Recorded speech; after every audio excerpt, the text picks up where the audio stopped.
जय हिंद दोस्तों। पिछले वीडियो में हमने बात की थी ग्राफिकल मेथड्स को कैसे सॉल्व करते हैं और सब्स्टिट्यूशन मेथड को सॉल्व कैसे करते हैं। Linear equation in two variables के बारे में हम लोग डिस्कशन कर रहे थे। तो हमने पहले बात की थी ग्राफिकल मेथड से, फिर दूसरा सब्स्टिट्यूशन मेथड से, अब तीसरा जो है वो एलिमिनेशन मेथड से कैसे सॉल्व करेंगे linear equation in two variable को। जिसे सपोज करिए आपके सामने इक्वेशन 2 दिया गया है 10x + 3y = 75 and 6x - 5y = 11। तो सबसे पहले इस वाले को हम इक्वेशन 1 मान लेते हैं, इक्वेशन 1, और इस वाले को मान लेते हैं इक्वेशन 2। ठीक, देखिए एलिमिनेशन मेथड होता क्या है, एलिमिनेट कर देना, मतलब किसी एक टर्म को एलिमिनेट कर देना। अब यहाँ पे जैसे 2 इक्वेशन दिया गया है तो आप चाहे पहले इक्वेशन को किसी नंबर से मल्टीप्लाई करके किसी एक टर्म को एलिमिनेट कर लीजिए, या तो पहले टर्म को डिवाइड करके किसी एक टर्म को एलिमिनेट कर दीजिए, वो आपके ऊपर डिपेंड है। तो देखिए यहाँ पे हमारे सामने दिया है कि 10x + 3y = 75 और दूसरा 6x - 5y = 11। तो अगर हम इक्वेशन 1 में यहाँ पे 3 है, 3 में 5, इस पूरी इक्वेशन 1 में 5 से मल्टीप्लाई कर दें और इक्वेशन 2 में 3 से मल्टीप्लाई कर दें, तो ये वाला टर्म 50y हो जाएगा, ये वाला टर्म भी 50y हो जाएगा।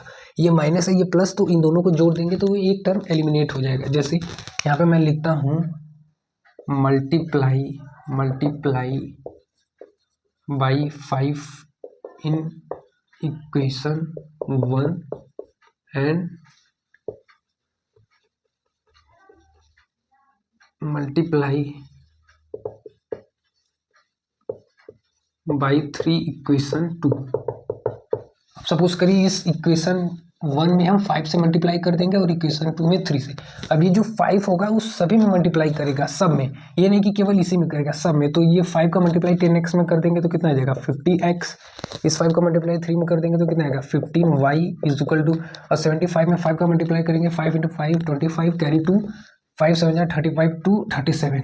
ये इक्वेशन हो गया आपका थर्ड, इसको आप थर्ड मान लीजिएगा। अब इस इक्वेशन 2 में 3 से मल्टीप्लाई करना है तो 3 से मल्टीप्लाई कर देंगे तो 18x - 15y = 11 3 33। अब इसको आप मान लीजिए इक्वेशन 4। अब इक्वेशन थर्ड और इक्वेशन 4 को ऐड कर दीजिए on adding equation third and fourth को जब हम ऐड कर देंगे इसको दोनों को, तो देखिए ये 15y और ये -15, ये कट जाएगा, बचेगा ये दोनों। तो इसको आप जोड़ देंगे तो कितना आएगा 8x 6 68x। अब इनको जोड़ देंगे तो कितना आएगा 5 3 था, 8 7 3 10, कैरी 1 3 1 4, इतना है। अब इस x की वैल्यू निकालनी है तो इधर थोड़ा सा हम साइड में लिख देते हैं, 68x = 408। अब आप इसको डिवाइड करके देख लीजिए, जितना आएगा उतना इसका सोल्यूशन होगा। तो x की वैल्यू 408/68 6 बार में ये पूरा सोल्यूशन हो जाएगा। इसका मतलब x की वैल्यू जो होगी वो 6 होगी। अब इस x की वैल्यू जो 6 है आप किसी में भी पुट करके y की वैल्यू निकाल सकते हैं। जैसे मैं यहाँ पे x की वैल्यू 6 इसमें पुट करके देखता हूँ इक्वेशन 2 में, तो यहाँ पे देखिए 6x - 5y = 11, यहाँ पे है गिवन, यहाँ पे गिवन। अब x की वैल्यू 6 पुट कर देते हैं, 6 × 6 - 5y = 11, यहाँ पे 36 हो जाएगा और इस साइड रिमूव चला जाएगा, -5y = 11 - 36। अब 11 में से 36 माइनस कर देंगे तो यहाँ पे कितना आएगा -5y = -25। और यहाँ पे देखिए माइनस माइनस यहाँ पे भी, यहाँ पे तो ये कैंसिल आउट हो जाएगा, तो y की वैल्यू कितनी हो जाएगी 5। तो x की वैल्यू 6 हो गई और y की वैल्यू 5।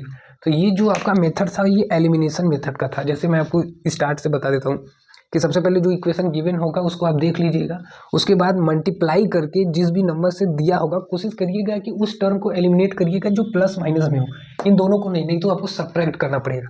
तो जो प्लस माइनस में होगा उसको आप एलिमिनेट कर देंगे, जो नंबर आपको मतलब इसके हिसाब से सूटेबल पड़ेगा उससे मल्टीप्लाई करके इसको आप सॉल्व कर लीजिएगा। उसके बाद एक टर्म को एलिमिनेट करने के बाद जोड़ दीजिएगा, फिर जो x की वैल्यू आएगी वो एक इक्वेशन में पुट करके y की मान निकाल लीजिएगा। अब हम बात करेंगे नेक्स्ट मेथड।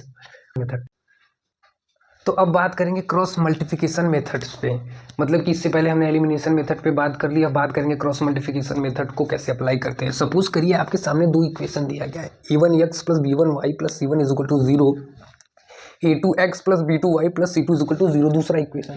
तो क्रॉस मल्टीप्लिकेशन मेथड जो है वो अप्लीकेबल कब होगा, कब अप्लाई होगा, उसके लिए एक चीज़ आप हमेशा याद रखिए कि कब अप्लाई होगा, जब a1 upon a2 equal to not b1 upon b2 हो, तभी ये अप्लीकेबल होगा। उसका जो फार्मूला है मैं आपको यहाँ पे लिख देता हूँ।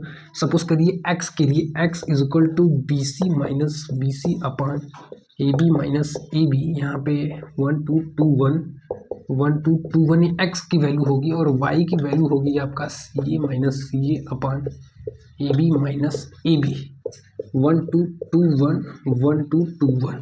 यहाँ पे देखिए, अगर जब भी ये थोड़ा सा मुझे लग रहा है कि आप लोगों को देखने में थोड़ा सा क्रिटिकल लग रहा होगा, लेकिन जब यहाँ a1 b2 का मान कोई रख देंगे तो अब आपको इजी थोड़ा सा लगेगा। तो क्यों हमने कहा कि a1 upon a2 equal to not b1 upon b2 होगा, सबसे पहले आप चेक करेंगे, तभी आप क्रॉस मल्टीप्लिकेशन मेथड में ये अप्लाई करेंगे, अदरवाइज आप अप्लाई नहीं करेंगे, क्योंकि a1 upon a2 equal to b1 upon b2 नहीं होगा। इसका मतलब क्या है, has a unique solution, has a unique solution. इसका मतलब ये कोई एक यूनिक सोल्यूशन होगा तभी ना। तो x की वैल्यू कैसे निकालेंगे, b1 का मतलब इस b1 की वैल्यू जो होगी वो यहाँ पे रखेंगे, फिर c2 की यहाँ की जो वैल्यू होगी वो यहाँ पे रखेंगे, उसके बाद इसको सॉल्व करेंगे। Take example of this, suppose करिए मैं कोई एक एग्जांपल ले लेता हूँ यहाँ पे, जैसे 4x minus 7y plus 28 is equal to 0, और दूसरा है आपका minus 7x plus 5y plus 9 is equal to 0। Equation 1 है, इक्वेशन ये 2 है। तो इस यहाँ पे क्या है, इक्वेशन 1 में ये a1 है, मतलब a1 की वैल्यू यहाँ पे पुट कर देंगे 4। इसको मैं आपको लिख देता हूँ अच्छे से। यहाँ पे देखिए a1 की वैल्यू कितनी है, a1 की वैल्यू 4 है, b1 की वैल्यू कितनी है, b1 की वैल्यू माइनस 7 है, c1 की वैल्यू कितनी है 28 है, फिर यहाँ से नीचे वाले में a2 की वैल्यू कितनी है माइनस 7 है, b2 की वैल्यू कितनी है प्लस 5 है, b2 की वैल्यू प्लस 5 है, और c2 की वैल्यू कितनी है 9। ठीक, अब उसके बाद x और y की वैल्यू आपको फाइंड आउट करनी है। तो आप क्या करिएगा, a1 की जगह 4 रख दीजिएगा, और जैसे यहाँ पे b1 की जगह माइनस 7 रख देंगे, c2 की जगह आप रख देंगे 9 माइनस, फिर b2 की जगह आप रख देंगे 5, फिर c1 की जगह 28, फिर a1 की जगह 4, b2 की जगह 5, फिर a2 की जगह आप रखेंगे माइनस 7, फिर b1 की जगह माइनस 7 रख देंगे। तो जो मान आएगा वो x की वैल्यू आएगी, उसी तरीके से y की वैल्यू जो आएगी इन सब का मान रख के वहाँ पे पुट कर लेंगे। अब क्रॉस मल्टीप्लिकेशन मेथड को हम याद कैसे करें, तो उसका एक बेस्ट ट्रिक है, इसको आप BC माइनस BC कर सकते हैं, बर्थ सर्टिफिकेट से आप रिलेट कर सकते हैं, और ये CA माइनस CA को चार्टर्ड अकाउंटेंट से रिलेट कर सकते हैं, और नीचे का जो AB है वो तो कॉमन है ही, उसको याद करने की तो ज़रूरत है नहीं, केवल जो न्यूमरेटर वाला ऊपर वाला पोजीशन है उसी को याद करने में आपको दिक्कत होता होगा। तो इसको BC माइनस BC मतलब बर्थ सर्टिफिकेट से रिलेट करिएगा, और इससे चार्टर्ड अकाउंटेंट से रिलेट करिएगा।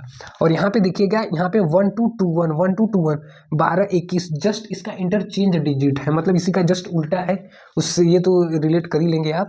अब इससे बेस्ड रिलेटेड मैं आपको एक क्वेश्चन देता हूँ, आप लोगों को कमेंट सेक्शन में जरूर बताइएगा कि इसका सोल्यूशन क्या होगा। यहाँ पे लिख देता हूँ 7x plus 8y is equal to 28, 5x plus 6y is equal to 30। इस चीज़ का आप क्रॉस मल्टीप्लिकेशन मेथड से कैसे सोल्यूशन होगा इसको कर